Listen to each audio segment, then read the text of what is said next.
आनंद आणि काय समाधान आणि कशा पद्धतीने MIDC या ठिकाणी त्याचा विस्तार होणार आहे? खरं श्रद्धा आणि सबुरीचा संदेश देणारे साईबाबांच्या पावनभूमीमध्ये हा प्रकल्प सुरू होतो आहे, त्याचा एक आनंद आहे.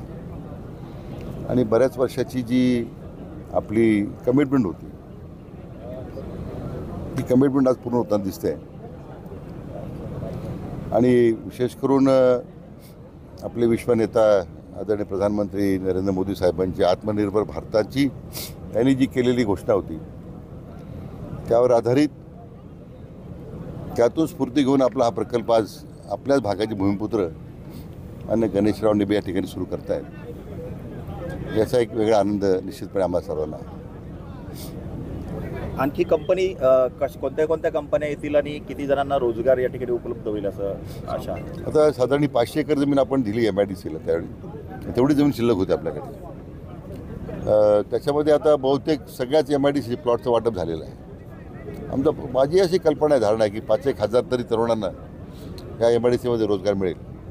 आणि त्या दृष्टीने इथं टाटा कंपनी आणि MIDC मिळून एक इनोव्हेशन सेंटर सुरू होतं आहे, ज्यामध्ये 250 कोटी रुपये खर्च करून लागणाऱ्या मनुष्यबळाकरता प्रोजेक्शन जे लागेल तर त्या सेंटरमध्ये सुरू होईल.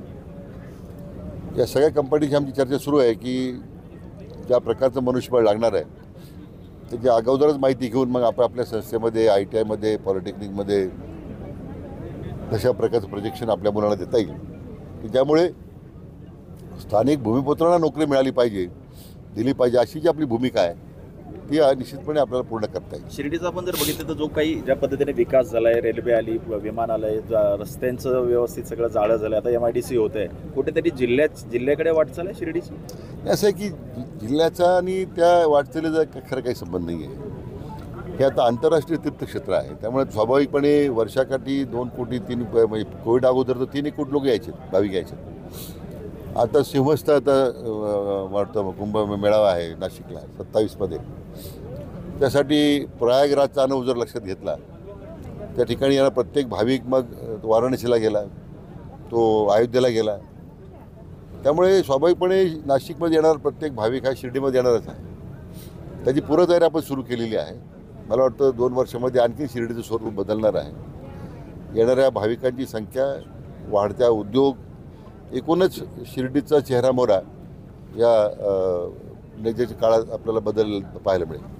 सर, नगर जिल्हा सगळ्यात बाबतीत अग्रेसर राहिलेला आहे. आता बॉम्ब तयार होणार आहे, याची रेंज कुठपर्यंत असणार आहे? असं आहे की त्या रेंजची तुम्ही चिंता करू नका.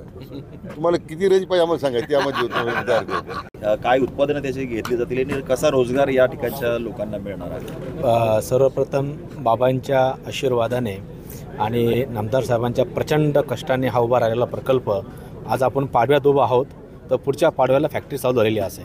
हा पहिला शब्द आहे. सर, नेमका प्रोजेक्ट काय आहे आणि हा प्रोजेक्ट जो आहे याच्यापासून बॉम्ब शेल बनणार आहेत, जी आज भारतामध्ये कमतरता होती.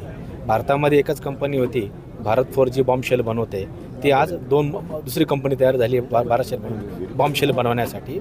आणि हे बॉम्ब शेल भारतासाठी आणि भारताच्या नेबरिंग कंट्री मित्र देशांसाठी आपण एक्सपोर्ट करणार आहोत. आणि हा प्रकल्प हा खूप मोठा प्रकल्प आहे. सगळ्यात मोठा श्रेय म्हणजे की हा जो डिफेन्स क्लस्टरची संकल्पना नामदार साहेबांनी 6 महिने कंटिन्यू मुख्यमंत्री महोदयांकडे फॉलोअप करून हा क्लस्टर संकल्पना इथं उदयास आणली, त्यामुळे हा प्रकल्प इथं उभा राहत आहे.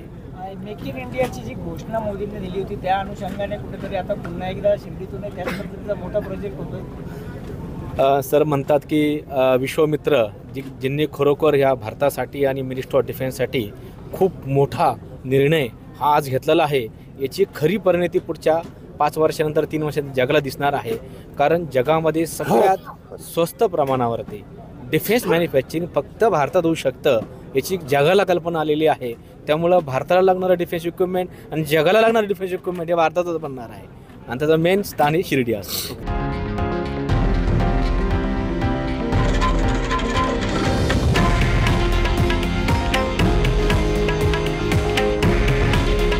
हे आहे देशातील नंबर 1 न्यूज नेटवर्क आणि आपण पाहत आहात TV9 मराठी. काळजी तुमची, हित महाराष्ट्राचं.